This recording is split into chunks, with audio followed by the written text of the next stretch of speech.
এই যে আপনারা দেখতে পাচ্ছেন এই বোল্টটা আমাদের এটার নাম হচ্ছে ওয়াল অ্যাঙ্কার বোল্ট। M10 লেখা আছে সাইজটা দেখতে পাচ্ছেন, মানে ম্যাট্রিক সিস্টেমে ওয়াল অ্যাঙ্কার বোল্ট এই বোল্টটার নাম। এটা কি কাজে লাগে, মানে কোনো যদি দেওয়ালের সঙ্গে কোনো মানে স্ট্যান্ড করে কোনো জিনিসকে রাখার জন্য বা এই ধরনের দেখুন যেমন এই কেবিন আছে আমরা বানিয়েছি, সেই ধরনের কেবিনের মানে ওয়ালের সঙ্গে কোনো জায়গাটা যুক্ত করার জন্য কোনো পার্টকে এই ওয়াল অ্যাঙ্কার বোল্ট ব্যবহৃত হয়।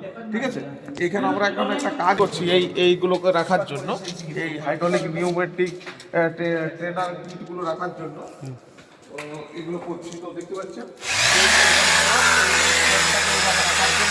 ওয়াল অ্যাঙ্কার বোল্ট দিয়েছি, ওখানে ড্রিল করছে, ওখানেও দেখুন ওইদিকে দিতে লাগবে ওয়াল অ্যাঙ্কার আটটা আমরা ওখানে ফাঁসিয়ে রেখেছি। দেখুন আটটা আমরা ঢুকবে দিয়ে টাইট দিয়ে দেবো, এই বোল্টটা ওখানে ঢুকবে তখন টাইট দেওয়া হবে।